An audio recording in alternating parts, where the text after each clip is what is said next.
সুপ্রভাত, সবাইকে ওয়েলকাম আমার ইউটিউব চ্যানেলে। এটা ফৌজি বাবু আসার দুদিন আগে থেকে আমি ভিডিও নিচ্ছি, লাইক দুদিন আগে, একদিন আগে, 24 ঘন্টা আগে। এরপর আমি ওয়েট করছিলাম স্টেশনে, কখন আমি ফৌজি বাবুকে দেখতে পাবো আর কখন ট্রেনটা স্টেশনে আসবে। এই ভাবতে ভাবতেই দেখো স্টেশনে ট্রেনটা ঢুকে গেছে। এরপর তোমার মনটা করছে কখন আমি ওর মুখটা দেখতে পাবো। বিয়ের পর চলে গেছে, তারপর 78 দিন পর আমি ওকে দেখতে পেলাম। আর দেখো এবার আমরা একসাথে বাড়ি ফিরছি। এতদিন নয়তো আমাকে একা একা বাড়ি ফিরতে হতো। সত্যি খুব আনন্দ হচ্ছিল। আর আমাদের মেঘালয় যাওয়ার ছিল, যেটা অনেক দিনের ইচ্ছা আমার পূরণ হলো। মেঘালয় যাওয়ার, শিলং যাওয়ার রাস্তায় দেখো আমরা কিছু ফটো নিয়েছিলাম, সেই ফটোগুলোই এখানে দেওয়া আছে, আমাদের কেমন লাগছে জানিও। আর গুয়াহাটি থেকে শিলং যাওয়ার রাস্তায় দেখো প্রকৃতিটা কতটা সুন্দর লাগছে। আমার তো খুবই ভালো লেগেছে। সত্যি এখানে না গেলে বুঝতেই পারতাম না এত সবুজ আছে। কারণ কলকাতায় থাকি, বুঝতেই পারছো কলকাতার সাথে তো পুরো অপোজিট।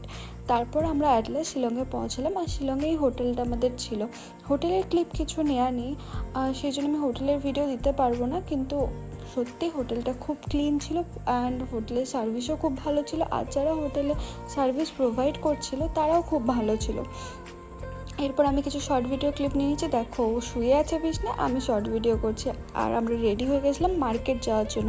মার্কেটে গিয়ে আমরা মানে কিছু স্ট্রিট ফুড ট্রাই করেছিলাম। সেই ফটো বা ভিডিও কিছুই আমার কাছে নেই। হ্যাঁ, আমাদের দুজনের ফটো আছে। এটা আমাকে আর ফৌজি বাবুকে কেমন লাগছে তোমরা একটু জানিও। আর এগুলো আমার বান্ধবী যারা আমাদের সাথে গেছিলাম, আমরা একসাথে গেছিলাম। এটা শিলংয়ের প্রথম দিন আর মেঘালয়ের ট্যুরের প্রথম দিন।